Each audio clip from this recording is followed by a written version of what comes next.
नमस्कार मित्रांनो, स्वागत आहे आपल्या आमच्या यूट्यूब चॅनेल महाजॉबमध्ये। मित्रांनो, आपल्याला माहिती आहे की महाराष्ट्र शासनामार्फत 2025 मध्ये अनेक पदांसाठी जाहिराती प्रसिद्ध होणार आहेत। आता एक नवीन जाहिरात या ठिकाणी आपल्याला प्रसिद्ध झालेली पाहायला मिळत आहे, ज्यामध्ये 1107 जागांसाठी मेगा भरती अंतर्गत ही जाहिरात या ठिकाणी प्रसिद्ध करण्यात आलेली आहे, ज्यामध्ये विविध पदांसाठी सरळ सेवा भरती अंतर्गत तुमचं सिलेक्शन त्या ठिकाणी होणार आहे। खूप फार महत्त्वाची जाहिरात आपल्याला या ठिकाणी मित्रांनो म्हणता येईल, कारण नंबर ऑफ वॅकन्सीज भरपूर आहेत, तुम्ही प्रयत्न करणे आवश्यक आहे। आज आपण डिटेलमध्ये या जाहिरातीबाबतच अपडेट या ठिकाणी घेणार आहोत, ज्यामध्ये कोणकोणती पदे आहेत, कोणत्या विभागामार्फत ही जाहिरात प्रसिद्ध करण्यात आलेली आहे, ज्यासाठी लागणारं क्वालिफिकेशन काय आहे, एज लिमिट काय, या संपूर्ण गोष्टी आपण या ठिकाणी पाहणार आहोत। तेव्हा मेक शुअर तुम्ही व्हिडिओ संपूर्ण बघा, डिटेलमध्ये माहिती मी या ठिकाणी प्रोव्हाइड केलेली आहे। चला तर मग आजचा व्हिडिओ सुरू करूया। काही पदे मी या ठिकाणी मेन्शन केलेली आहेत, ते तुम्ही पाहू शकता, तुम्हाला एक आयडिया मिळून जाईल number of vacancies, pay scale कशा प्रकारे आहे, कोणकोणती पदे आहेत त्याचा, आणि डिटेलमध्ये सुद्धा आपण माहिती घेणार आहोत। सुरू करण्या अगोदर मित्रांनो, मेक शुअर महाजॉब चॅनल नवीन असाल चॅनल नक्की सबस्क्राइब कराल। जॉब रिलेटेड अशाच प्रकारचे डेली अपडेट देण्याचा प्रयत्न मी या ठिकाणी करत असतो। येणाऱ्या काळातील सुद्धा सर्व जॉब अपडेट्स तुम्हाला आमच्या चॅनलमार्फत पाहता येतील। मेक शुअर तुम्ही चॅनलला सबस्क्राइब कराल। येणाऱ्या काळात भरपूर जाहिराती प्रसिद्ध होणार आहेत। काही महत्त्वाचे मुद्दे मित्रांनो या भरतीबाबतचे, ज्यामध्ये नंबर ऑफ वॅकन्सीज आतापर्यंत 2025 मध्ये प्रॉब्ली जे जाहिराती प्रसिद्ध झालेले असतील, ते सिंगल जाहिरातीमध्ये सर्वात जास्त जागा आपल्याला या ठिकाणी पाहायला मिळत आहेत, 1107। बेसिक क्वालिफिकेशन तुमचं पदांसाठी काही 10वी उत्तीर्ण लागणार आहे, अर्थात ॲडिशनल क्वालिफिकेशन प्रत्येक पदासाठी मागितलेलं आहे, त्याबाबतची माहिती आपण घेणार आहोत। परीक्षा ठिकाण अर्थात तुमचं महाराष्ट्रामध्येच राहणार आहे, त्याबाबत काळजी करण्याची गरज नाही आहे। नोकरी ठिकाण सुद्धा तुम्हाला महाराष्ट्रामध्येच राहील। महाराष्ट्र शासनाची नोकरी असल्यामुळे मेल फिमेल दोन्ही कॅटेगरीतले अर्जदार अप्लाय करू शकतात। वेतन तुम्हाला कमीत कमी 19,963-200 चा पे स्केल पाहायला मिळत आहे, आणि मॅक्झिमम पे स्केल सुद्धा तुम्हाला चांगल्या प्रकारचा आहे। नोकरी कायमस्वरूपी आहे महाराष्ट्र शासनाची, आणि भरती पद्धत किंवा निवड पद्धत ही सरळ सेवा भरती अंतर्गत होणार आहे। एका एक्झामद्वारे तुमचं सिलेक्शन होणार आहे, इंटरव्ह्यू सुद्धा होणार नाही आहेत। सो सर्व गोष्टी पॉझिटिव्ह आहेत, अर्ज करणे महत्त्वाचं आहे। बघा मित्रांनो, जाहिरात जी आहे या ठिकाणी प्रसिद्ध करण्यात आलेली आहे। महाराष्ट्र शासन आयुक्त यांचे कार्यालय, वैद्यकीय शिक्षण संशोधन व आयुष या विभागामार्फत ही जाहिरात या ठिकाणी प्रसिद्ध करण्यात आलेली आहे। यामध्ये तुम्ही पाहू शकता 18/6/2025 ची ही डेट आहे, ज्या दिवशी ही जाहिरात या ठिकाणी तुम्हाला प्रसिद्ध करण्यात आलेली आहे। आज तारखेपासून 19 तारखेपासून यासाठी ऑनलाईन अर्ज तुम्हाला करायचे आहेत। तुम्हाला विभाग या ठिकाणी समजला असेल, महाराष्ट्र शासनाचा वैद्यकीय शिक्षण संशोधन व आयुष विभाग यांच्यामार्फत ही जाहिरात या ठिकाणी प्रसिद्ध करण्यात आलेली आहे। जसं लोकेशन मुंबई या ठिकाणी तुम्हाला पाहायला मिळत आहे। बघूया आपण कोणकोणती पदे आहेत ज्यासाठी तुम्ही अप्लाय करू शकता। त्या अगोदर त्यांनी काय म्हणलेलं आहे बघा, तर जाहिरात आयुक्त वैद्यकीय शिक्षण संशोधन व आयुष सरळ सेवा भरती स्पर्धा परीक्षा 2025 अंतर्गत ही जाहिरात या ठिकाणी प्रसिद्ध करण्यात आलेली आहे। त्यामध्ये त्यांनी म्हणलेलं आहे की वैद्यकीय शिक्षण व औषधी द्रव्य विभाग, मंत्रालय, वैद्यकीय शिक्षण संशोधन व आयुष यांच्या अधीनस्थ शासकीय वैद्यकीय दंत महाविद्यालय व संलग्नित रुग्णालयातील गट क तांत्रिक, त्याचबरोबर अतांत्रिक संवर्गातील सरळ सेवेच्या कोट्यातील रिक्त पदे भरण्याकरिता स्पर्धा परीक्षेसाठी अर्हता प्राप्त उमेदवारांकडून केवळ ऑनलाईन पद्धतीने अर्ज मागवण्यात येत आहेत। सो यासाठी तुम्हाला ऑनलाईन अर्ज या ठिकाणी करायचे आहेत। बघूया आपण कोणकोणती पदे आहेत ज्यासाठी तुम्हाला अर्ज करता येणार आहे। पहिलं तर तुम्ही बघू शकता स्पर्धा परीक्षा 2025 गट क तांत्रिक व अतांत्रिक संवर्गातील पदे। त्यामध्ये पहिला तांत्रिक संवर्गातील पदे तुम्ही बघू शकता, ज्यामध्ये ग्रंथपालच्या 5 जागा आहेत, S14 चा पे स्केल तुम्हाला पाहायला मिळत आहे। आहार तज्ञच्या 18 जागांसाठी S14 चा पे स्केल आहे। समाजसेवा अधीक्षक वैद्यकीय 135 जागा आहेत, फार महत्त्वाचं पद आहे, S14 चा पे स्केल आहे। भौतिक उपचार तज्ञ 17 जागा आहेत, अगेन S14 चा पे स्केल तुम्हाला पाहायला मिळत आहे। आणखीन एक महत्त्वाचं पद प्रयोगशाळा तंत्रज्ञ 181 जागा आहेत, S13 चा पे स्केल तुम्हाला पाहायला मिळत आहे। ECG तंत्रज्ञ 84 जागांसाठी S13 चा पे स्केल आहे। क्षत किरण तंत्रज्ञ 94 जागा आहेत, अगेन S13 चा पे स्केल आहे। सहाय्यक ग्रंथपाल 17 जागांसाठी S10 चा पे स्केल आहे। औषध निर्माता 207 जागा आहेत, S10 चा पे स्केल आहे। दंततंत्रज्ञ 9 जागांसाठी S10 चा पे स्केल आहे। प्रयोगशाळा सहाय्यक 170 जागा आहेत, महत्त्वाचं पद आणखीन एक या भरतीमधलं आपण म्हणू शकतो, ज्यासाठी S7 चा पे स्केल तुम्हाला पाहायला मिळत आहे। क्षकिरण सहाय्यक 35 जागा आहेत, S7 चा पे स्केल आहे। ग्रंथपाल सहाय्यक 13 जागांसाठी S6 चा, प्रलेखकार ग्रंथसूचीकार या पदांसाठी किंवा डॉक्युमेंटलिस्ट यासाठी 36 जागा आहेत, S6 चा पे स्केल आहे। आणि वाहन चालक लास्टचं पद आहे तांत्रिक संवर्गातलं, ज्याच्या 37 जागा आहेत, यासाठी S6 चा कमीत कमी पे स्केल 19,963-200 तुम्हाला पाहायला मिळत आहे। अशा तांत्रिकच्या 1058 जागा या ठिकाणी मित्रांनो भरल्या जाणार आहेत। भरपूर मोठी जाहिरात तुम्हाला या ठिकाणी पाहायला मिळत आहे। या व्यतिरिक्त अतांत्रिक मुंबई जी बाहेरील जी पदे आहेत त्यामध्ये कोणकोणती पदे आहेत बघा, उच्च श्रेणी लघुलेखक 12 जागा आहेत, S16 चा पे स्केल आहे। तर निम्न श्रेणी लघुलेखक 37 जागा आहेत, S15 चा पे स्केल तुम्हाला पाहायला मिळत आहे। अशा एकूण A+B अशा 1107 जागांसाठी मित्रांनो तांत्रिक प्लस अतांत्रिकच्या 1107 जागा या मेगा भरती अंतर्गत या ठिकाणी भरल्या जाणार आहेत।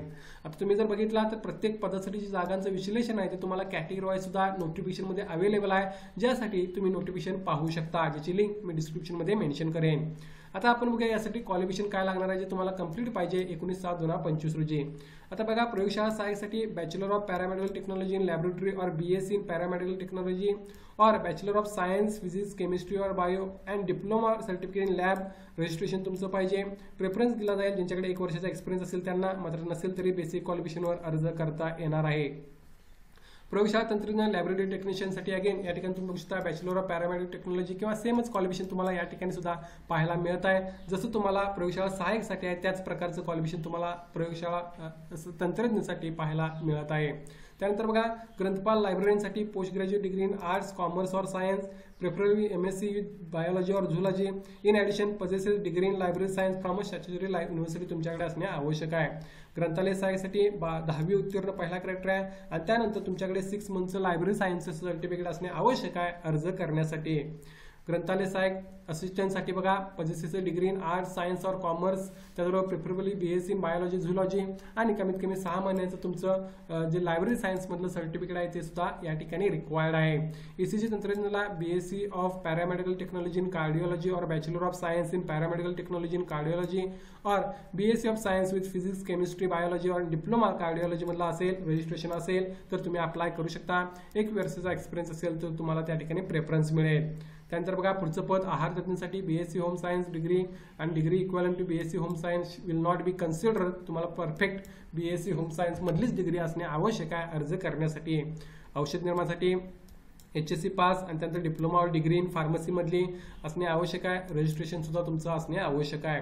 प्रलेखकार डॉक्युमेंटलेस या पदासाठी 10वी उत्तीर्ण आणि त्यानंतर तुमच्याकडे 6 मंथचा लायब्ररी सायन्सचा कोर्स असेल तर अर्ज करू शकता। समाजसेवा अधीक्षकसाठी full time post graduate degree in social work with field work आणि किंवा तुमचे पोस्ट ग्रॅज्युएशन झालेलं असेल सोशल वर्क MSW मध्ये तरी तुम्ही या पदासाठी अर्ज करू शकता। याच्या भरपूर जागा तुम्हाला पाहायला मिळत आहेत। नंतर बघा क्षकिरण तंत्रज्ञ यासाठी possess degree of bachelor of paramedical technology in radiography और BSc इन पॅरामेडिकल टेक्नॉलॉजी, त्याचबरोबर BSc विथ फिजिक्स केमिस्ट्री और बायो असणे आवश्यक आहे। एक्सपिरियन्स जर असेल तर तुम्हाला त्या ठिकाणी प्रेफरन्स मिळेल, रजिस्ट्रेशन सुद्धा असणे आवश्यक आहे। या व्यतिरिक्त एक्सरे असिस्टंटसाठी बॅचलर ऑफ पॅरामेडिकल टेक्नॉलॉजी और BSc विथ फिजिक्स केमिस्ट्री सेमच क्वालिफिकेशन तुम्हाला या ठिकाणी पाहायला मिळत आहे। भौतिकचार सायकोथेरपिस्ट यासाठी तुमच्याकडे मित्रांनो हायर सेकंडरी स्कूल सर्टिफिकेट असणे आवश्यक आहे सायन्स आणि बॅचलर ऑफ सायकोथेरपी तुमच्याकडे असणे आवश्यक आहे, त्याचबरोबर रजिस्ट्रेशन सुद्धा तुमचं असणे आवश्यक आहे। या व्यतिरिक्त दंततंत्रज्ञासाठी बघा तुमच्याकडे 12वी उत्तीर्ण त्यानंतर डेंटल मेकॅनिकल कोर्स तुमचा असणे आवश्यक आहे, त्याचबरोबर तुमच्याकडे रजिस्ट्रेशन असणे आवश्यक आहे महाराष्ट्र स्टेट बरोबर। त्यानंतर वाहन चालक यामध्ये should not be more than 38 इयर्सपेक्षा एज जास्त नको। त्यानंतर तुमच्याकडे ड्रायव्हिंग लायसन्स असणे आवश्यक आहे। लाईट मोटर व्हेकलचं किंवा मीडियम पॅसेंजर व्हेकलचं secondary school certificate SSC pass असणे आवश्यक आहे।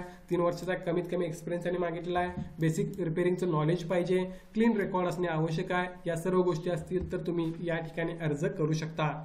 त्यानंतर अतांत्रिकमध्ये उच्च श्रेणी लघुलेखकसाठी 10वी उत्तीर्ण, short and speed 120 words per minute आणि टायपिंग 40 वर्ड्स पर मिनिट, इंग्लिशचं किंवा 30 वर्ड्स पर मिनिट तुमचं या ठिकाणी जे आहे ते मराठीचं असणे आवश्यक आहे। निम्न श्रेणी लघुलेखकसाठी SSC equivalent examination short and speed of 100 words per minute आणि टायपिंग मिनिमम 40 वर्ड्स किंवा 30 वर्ड्स मराठी इंग्लिशपैकी कोणतेही असेल तर अर्ज करू शकता।